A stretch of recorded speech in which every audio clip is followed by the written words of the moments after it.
waxaan u mahadcelinaya Allah subxaanahu wa tacaala, allahaas oo noo qadaray nimcadan aan ku jirno maanta iyo marxaladan maanta aan joogno.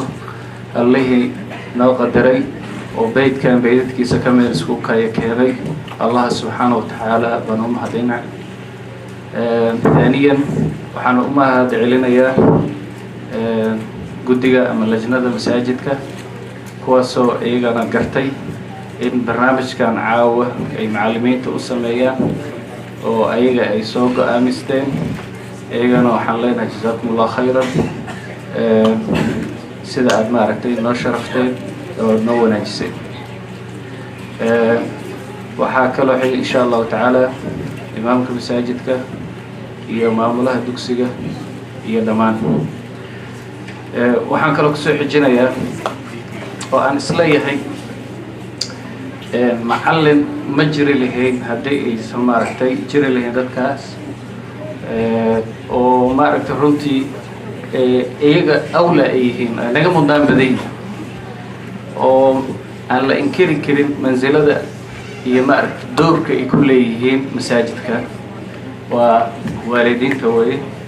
runtii macallimiinta waxay idin hayaan sharaf aad iyo aad u weyn, maxaa yeelay muddada intaas la eg dadka usoo dhabar adeegay ee intaa isku keenay waa idinka wey.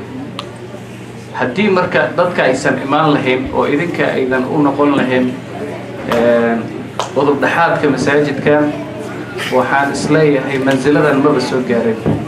waxaan xasuustaa waagii aan imaanayay ilaa muddo 3 bilood 4 arday ilaa 7 ardayan la jooga. marka 7daas arday haddii lagu dayn lahaa ma uma leen lahaydeen inaan waqtigan soo gaari lahaa. marka waa maya, tartiib tadriijiyan anigana waan yani garanayay inay intaa kasii badan doonto. maantana heerka ay marayso maasha allah. marka iyaga ayaa maaragtay mahaddaas leh oo aan ka fadilayaa macallimiinta horaantooda.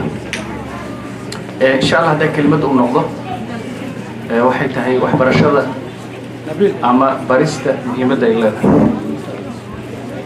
waxaan dood ka taagnayn ama qof walba garan karaa, qof jaahil ah iyo qof aan maaragtay qof wax yaqaano, qof wax yaqaano iyo qof aan wax aqoonin.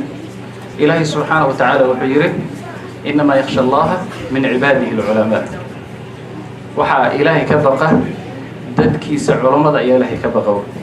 qofka marka hadduusan waxba garanaynin, oo gaar ahaan waxbarashada ayaa kala qaybsanay.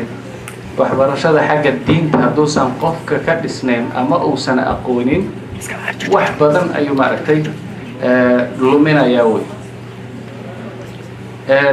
marka waxbarashadaas marka laba ayaan u kala qaybiyey, ama ardayga doonaya inuu wax barto laba qaybood ayaa laga koriyaa wey. kow, korriimada xagga jirka. waxaan u malaynaa waxaa u xil saaran hooye aabbo. macallinka waxaa la yidhaahdaa waa waalidka saddexaad, wuxuu koriyaa isagana ruuxda ayuu koriyaa. maadaama waalidiinta ay booskaas buuxiyeen, macallinkiina ruuxdii ayuu ka dhisayaa oo waxba ayuu barayaa. marka qofka wuxuu noqonayaa qof mutakaamil ah oo yacni dhisan dhinac walba. waxaan u malaynayaa sheekhana sheekh Ciidruus ayaa ka hadlay fadliga cilmiga ilaahay. waxaan rabaa marka inaan hoos u sii dhaadhaco markii la yiraahdo waxbarashada oo xagga quraanka gaar ahaan. ilaan annaga meesha waxaan ku haynaa quraanka ayaan ilmaha ku barnaa.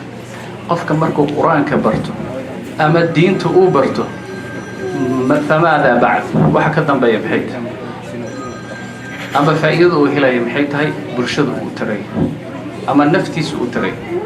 haddaan ka bilaabo xagga naftiisa, waa ogtihiin qofka markii uu waxba uusan aqoonin xagga cibaadadii iyo xagga mucaamalaadkii ma keeni karo.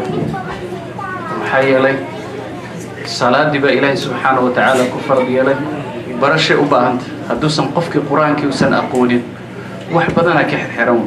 ilaahay subxaanahu wa tacaala qur-aankiisa wuxuu ku yidhi alif laam miim ذلك الكتاب لا ريب فيه هدى للمتقين. قرآن كان أما كتاب كان وحقوية هيداتك المتقين هنون بويه مركا قفك هنون كاس أي واحد أسورة قلنيسا إن وحوال بو عباداتك iyo mucaamalaadkii iyo waxyaabihii kale ee ku saabsaneed xagga diintiisa qofka inay u fududaato. waxaa kaloo xigta xagga bulshada marka la yiraahdo qofka markii qaa'id laga dhiganayo ama imaam laga dhiganayo waxaa loo shardiyaa qofka inuu wax yaqaano gaar ahaan quraanka. nabiga calayhi salaatu wasalaam wuxuu dhihi jiray imaamka markuu ka hadlayo ya ummu nnaas aqra'uhum likitaabillah, waxaa imaam u noqonaya dadka كوضا قرآن وقرآن أخص بدن فإن كانوا في القراءة سواء كوضا ويقان بدن حق سنة أم أحاديث يقانون هدي مركا أحاديث يقان يعني تدريجين وسيد أرتو مركا مهمة أن كلا يوحيت هاي قفك مركا قرآن كأوبرتو وحوي هانون أمد النور قفك قائد بو نقرأ أو إمام بو نقرأ منزلة وقود بيسو قارا يو وحكا لو كمد إنه ضدك سيبره حديث كما يشكو يا خيركم من تعلم القرآن وعلمه مركب فضل جالس يقول لي يا برشدي هنونكي معاملاتكي ما رتب حامك هذا أخلاقي وحيابة بدل بوقفك كان اسمها حاجة آخرة مركب لوسي قد بنا وقرن إنسان اقرأ وارتب